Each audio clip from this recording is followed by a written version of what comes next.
Hey guys, welcome back to the channel. So today is when I just got back from my 6-day hunting trip. I will say it was an awesome hunting trip. I went to the Adirondack Mountains. I did 6 days, so day, night, day, night, day, night, all the way up to 6 days. I was going to do a 7th, but the timing just didn't work out. I did not get my prize buck. I saw him out there, but I just couldn't get a shot on him. So go ahead, watch this video, and at the end, stay tuned. I'm going to give you my 10 best words of wisdom when it comes to hunting whitetail. Stick around.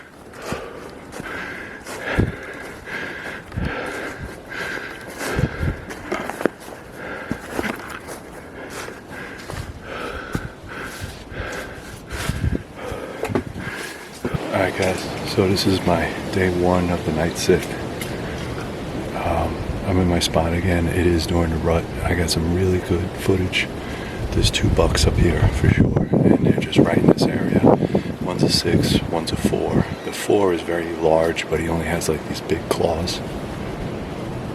And the 6 is a beefy body, so he's definitely looking for the girls.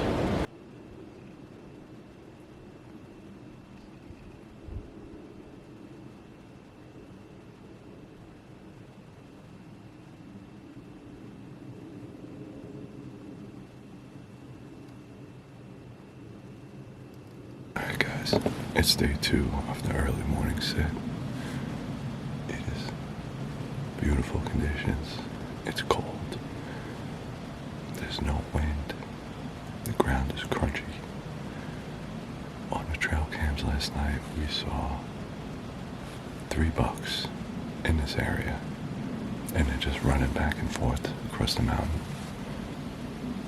So I got my partner on the other side, and I'm sitting on this side. Hopefully one of us will get something. So, wish me luck.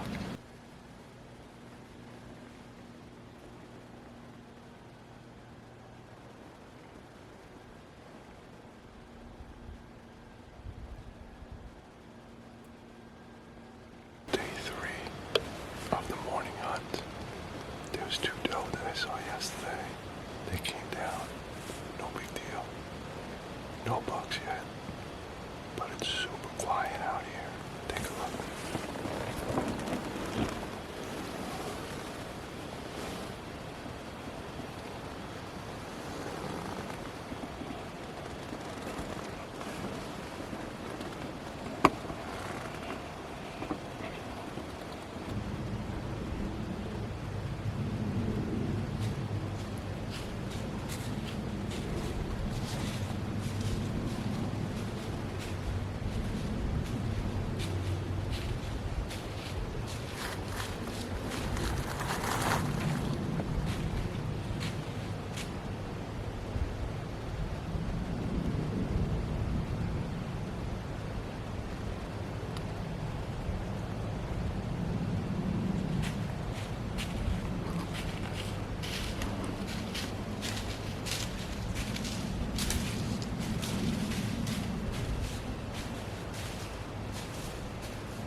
So, wow, super rare.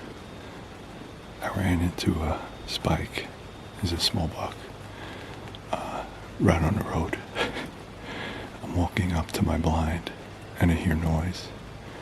And I saw his tail. He turned around. We looked at each other. I'm not going to shoot a spike. But it's nice to know that he's in the area. There's plenty of deer in the woods. I just have to get the right one. So this is day 3, the night sit. Hopefully something more than a spike comes out. Wish me luck. Alright guys, so this is day 4. I'm switching up a little bit of tactics. This morning, it was 12 degrees. Now I know a lot of hunters will say that's great, but the human physical body cannot withstand 12 degrees for long without a fire. And as you can see, I'm super open. Now, that could have been a calculated mistake, but I was up early and I made a decision because now I'm solo not to go out into the woods. So what I'm going to do is an extended evening sit. It's already 11 o'clock. I'm going to sit from 11 all the way until dark. Alright, so an extended evening sit. It is warmer. It's about 30 degrees now, which is nice, but sitting here is going to get cold. The forest is very quiet. Nothing really going on. I got loggers in the background. I don't know if you can hear them. How cool is this? It actually started snowing. It's awesome. Check it out. Check it out.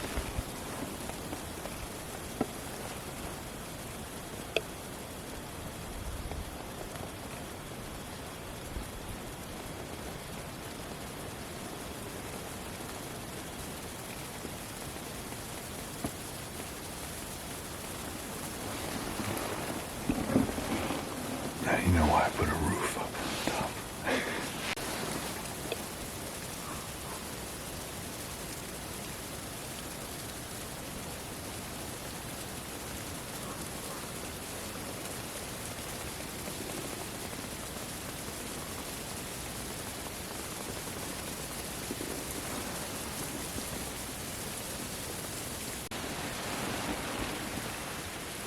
Now you know why I put a roof on this sucker.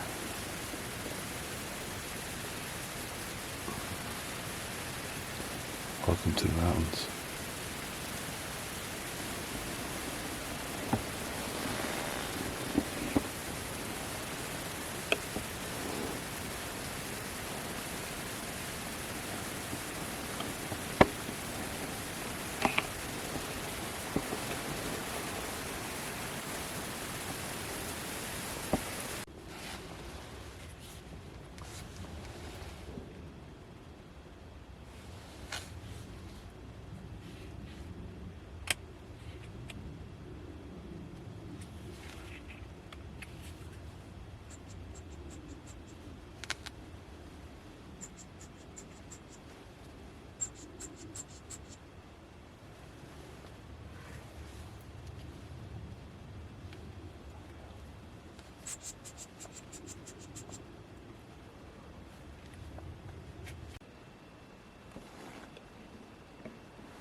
Wind's going this way.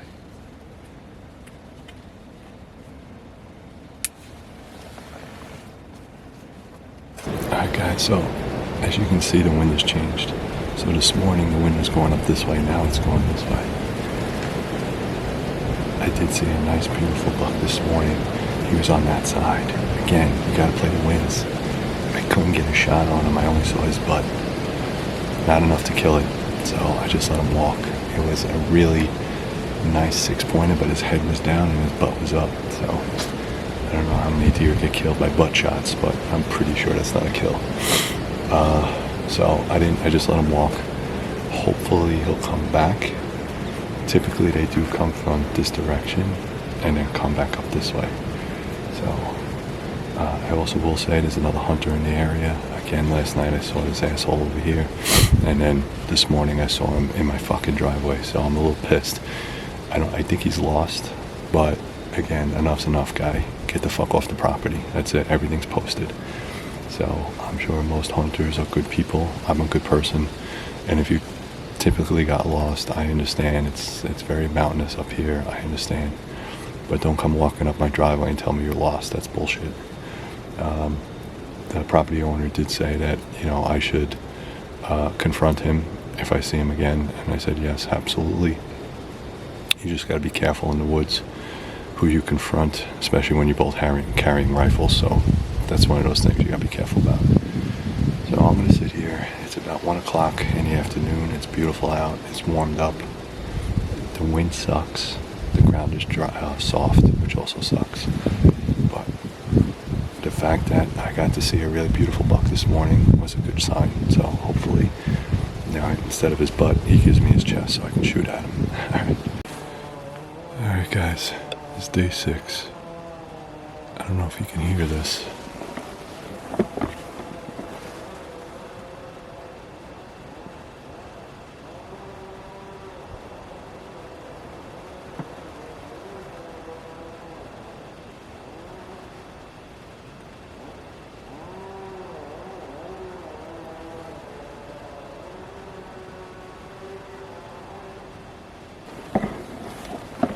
So, there's a company over there that has been chainsawing, felling trees for the last 4 days during hunting season.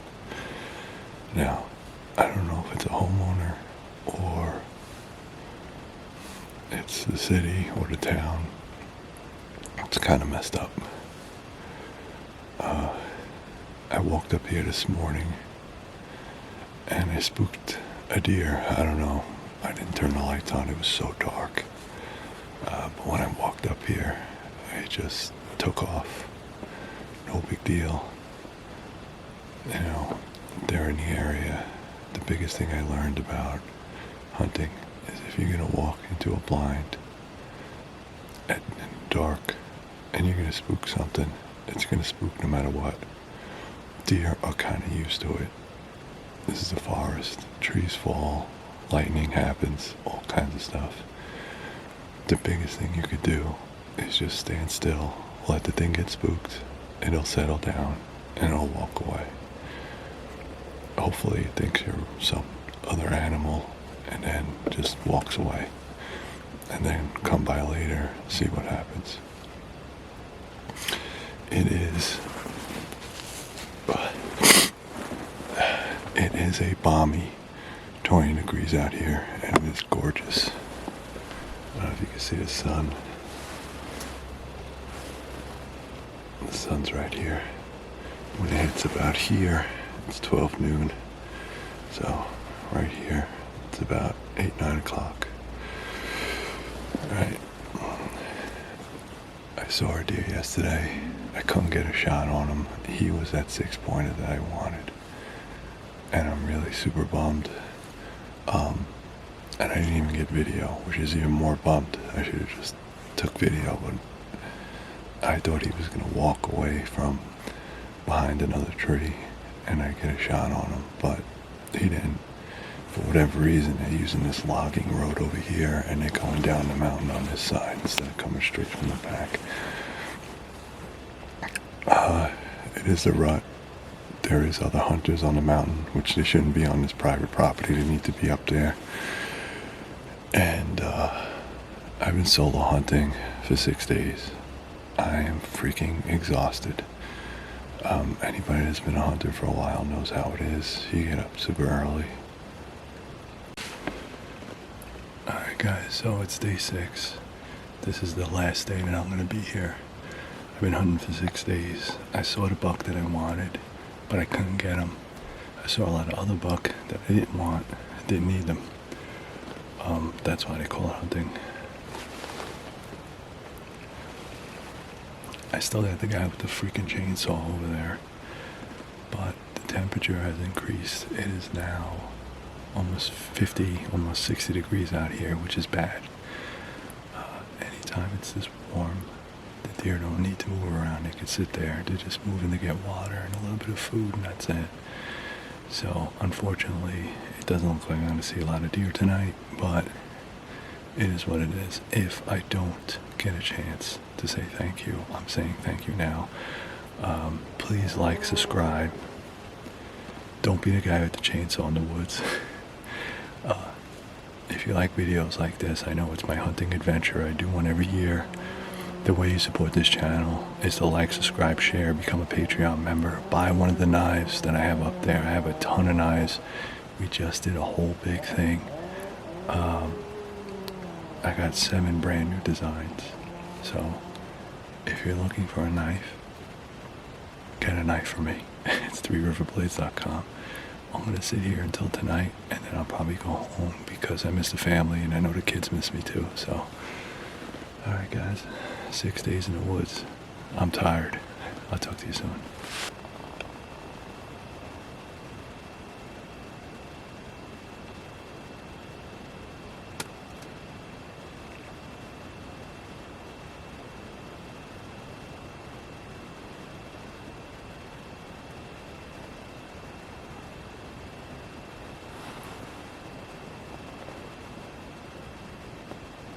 All right, guys, I hope you appreciated that video. So as you can see, there was a lot of noise in the woods. There were some deer. There were a lot of deer that I could not shoot. There was a lot of deer that I didn't get on camera, which I wish I would have, mostly due to lighting conditions. Now, it doesn't make sense to, blast a spotlight on a deer in the middle of the forest just so you can get some video footage. I did see that nice, beautiful 8-point buck that I wanted. He was just behind trees, so I couldn't get him. I let him go. Hopefully, I'll get him the next time around. Now, hunting season in the Northeast goes until December 8th. So I still have some time to head up there. I'm probably going to head up there for Thanksgiving weekend. I'm going to bring the boys up there. The kids really enjoy it. That kind of thing. It'll be great. So what I'm going to do is just go over some of the things that I learned from this hunting experience and from all hunting experiences. Those guys that are hunters that have been doing it for years, God bless them. I've only been doing it for about 6 years now, and it's been hit or miss. Sometimes I come home with the big prize. Sometimes I come home with zero. Depending on where you hunt and how long you hunt and how much time you can get off work is really going to depend on how successful you are. All right, all the gadgets in the world are not going to make that buck walk across your path in a beautiful agriculture field. All right, all that stuff that you see on TV is complete nonsense. It's not real. They basically feed the deer all year round. They let them eat the corn, and then they just go out there with a big blind and blast them. It's not even hunting anymore at that point. But I digress. Point 1. Never go in thinking that you will get a buck enjoy the experience. All right, so one of the biggest things you got to realize is that if you trump yourself up to get this buck that is the number one thing that you want or the number one deer that you want and you don't get him, you're going to be severely disappointed. Instead, enjoy the experience. I had a ton of experience while I was in the woods. First, I started with my buddy. He had to go home because he had to go to work. And then I solo hunted. Solo hunting is completely different because when you get back to the cabin, there's nobody to talk to. there's no stories. There's no almost I coulda hads. So hunting is typically a guy sport, although there are a lot of females. But the camaraderie after the hunt is what's important, not just getting the buck. Getting the buck is great if you can get him. But it's the experience of every single year going out there, enjoying the scenery, enjoying nature. To me, it's therapy. It's 100% therapy. So I think you should go out into the woods and try it, even if you don't get your buck.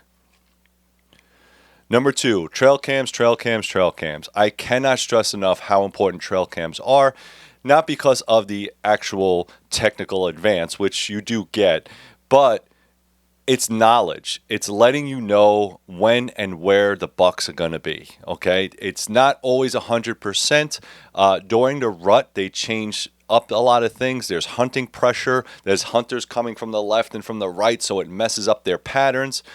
In the beginning of my hunt, I knew exactly where they were. 2 days later, they're completely gone. The forest is empty because of hunting pressure. All right, that's going to happen. So knowledge, knowledge, knowledge. Know where the bucks are going to be before the hunt. Get in there as soon as possible before all the hunters start pushing people around, start pushing the deer around. Is aces. They even have the ones that connect to your cell phone. So you can find the buck, find out when he's coming, find out who he's with, find out what he likes to eat or where he likes to hang out. And if you're hitting him like at least 2-3 days a week, then you know that buck is probably going to be there around the same time. Not always, but around.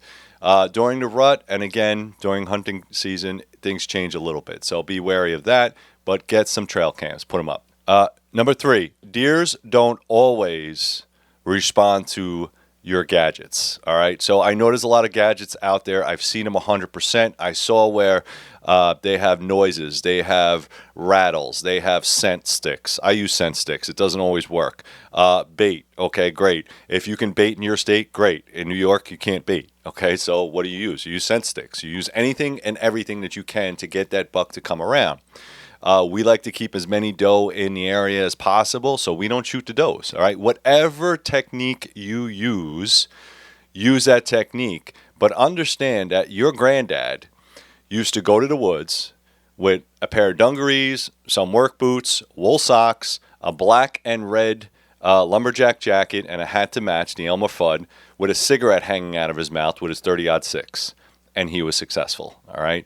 So don't believe all the hype. Don't believe all the gadgetry that's out there. It's almost not necessary. You just need to have that knowledge of where they might be, and then have a little bit of luck. That's kind of the way it works. Also, what I like to do is I like to play the wind. If you notice, I have in the video, I have the a smoker. It's just like a little powder bottle. It tells me where the wind is going. My scent, including with the scent stick, is going to push in that direction. So I like to mask my scent within the doe estrus. All right, it works very well. Last year, it took me like 10 minutes. I got in the stand, I put it up, I checked the wind, I put the scent stick there, and that buck came right in. All right, it's just the way it happens. This year, nothing. They couldn't be bothered. It's just the way that it works. That's why it's called hunting, not shopping. Number 4, bring more cold weather gear than you think you will need. It was 12 degrees one morning in the Adirondack Mountains. 12. All right. I don't know how cold you've ever been in your life, but that is cold. And you have to sit very still for a very, very long time. That means that your weather gear, your cold weather gear, needs to be top notch. Get the best that you can afford. I know Sitka gear is very expensive, but if that's what you can afford, go get it. I'm not going to tell you any other brands, but honestly, you need to have something that's going to keep you warm. Number 5, buy good quality socks. There's nothing worse than going out there with $1,000 boots and $10 socks. Buy wool socks. They make them like alpaca, I think alpaca wool or something like that. Listen, this technology has been around forever. If you want to buy the synthetics, buy the synthetics. But understand that your feet are going to determine how long you're going to sit in that stand. All right. If your feet are cold and they feel like ice and they start crystallizing or they start hurting, that means you've been there too long. You need to either move your feet around, move them inside the boots, get better socks. If you don't have socks, your feet are cold, you're not going to be sitting there very long. Number 6, hunt your hunt. What that means is there's a ton of guys, especially in the cabin, that's going to tell you, I remember this big 7-point, 12-point, 15-point, 200 and something, whatever deer down there in the pines. That was 30 years ago. I'm pretty sure he's gone by now. All right. Now, I don't do that to make fun of, but understand that your recollection of where the deer were last year has now changed year to year to year to year.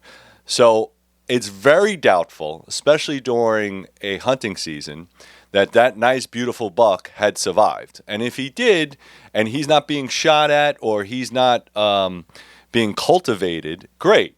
All right, because there are farms or guide services where they tell you don't shoot anything less than 10 points. And if you're in Kansas or in Kentucky, you can do all that. Here in New York, you can't. We don't have deer farms. We don't have the ability to have guide services because we're not a very large, it's New York State. Now, New York State does have some really large farmland. Don't get me wrong, they do. But most of the hunters are local folks. They go out there during hunting season. They plan which deer are around. They know which one they're going to shoot, and they shoot it, eat it, keep the trophy, that kind of thing. It is not a big event where you're going to pay a guide service, all right? So, hunt your hunt. If you know that you're checking the trail cams and you have that nice 8-pointer out there and he looks good to you and you know that's the best damn deer you can ever get and you know where he is, don't listen to anybody else. Do you. All right? I get up every morning. I go hunting. At 5 a.m., I'm in the stand by 6. Sun comes up by 7. I'm in that stand till 12 noon. 12 noon, I take a break till 2 p.m. I'm back in the stand at 2 p.m. From 2 p.m. to 5 p.m. is when it goes dark. I'm in that stand a long time. I only take a little break in between to warm up, get some coffee, get some lunch. That's what I do. Doesn't mean that's what you have to do. That's what I do. Do your hunt.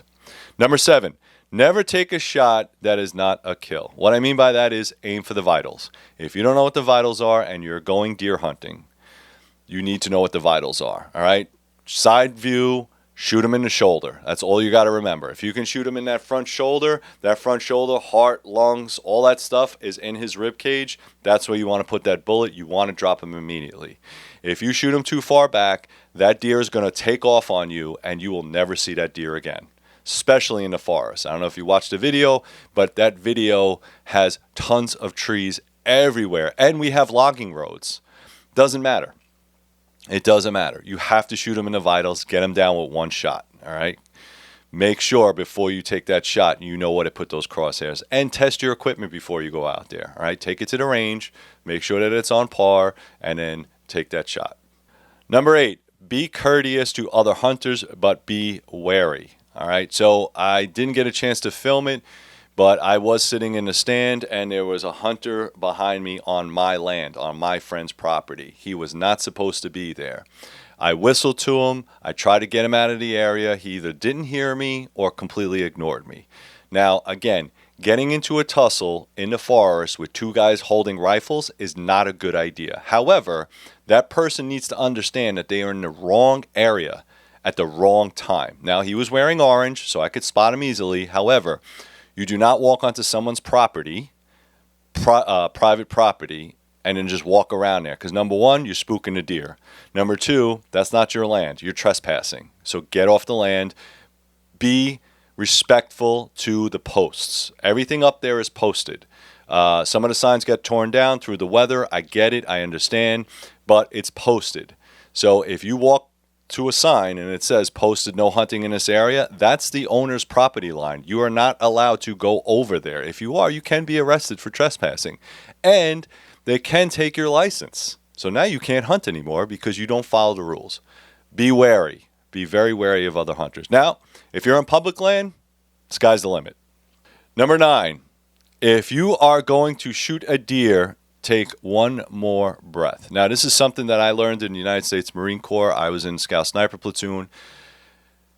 Buck fever is a real thing. You get very, very excited. I know all these rifles have like a 2-pound trigger now. It's ridiculous how light they are. Take a minute, all right? Line up your crosshairs, put it in that, kill box zone, which is that shoulder. Before you squeeze the trigger, take one more second and breathe. Squeeze, squeeze, squeeze, squeeze, squeeze, squeeze. It will calm your nerves. A lot of times what guys do is they get buck fever, they pick the rifle up, bang, squeeze the trigger, and then the deer takes off. You didn't hit it. You didn't hit it because you were in a rush. That deer's not going anywhere. And if you didn't squeeze the trigger, he might be back. Don't worry about it, okay? Don't be in a rush to squeeze that trigger. Take your time. All right, and number 10. You have to put in the work. You cannot kill from the couch. I'm sure you've heard this a million times, my hunters. So a lot of times, and again, I'm older too now. Now I'm going to be 51 this year. I'm tired. I busted my ass for 6 days straight. I'm exhausted. However, you cannot kill from the couch. What that means is if you're sitting on the couch, drinking beer, watching TV, eating your bacon, egg, and cheese, the deer are outside. They're not going to walk up to the couch and be like, hey, put a bullet in me. Take me home. That's not going to happen. You have to put in the work. It's very difficult. If you're not tired, like dog tired, by the end of a hunt, then you didn't put in the work.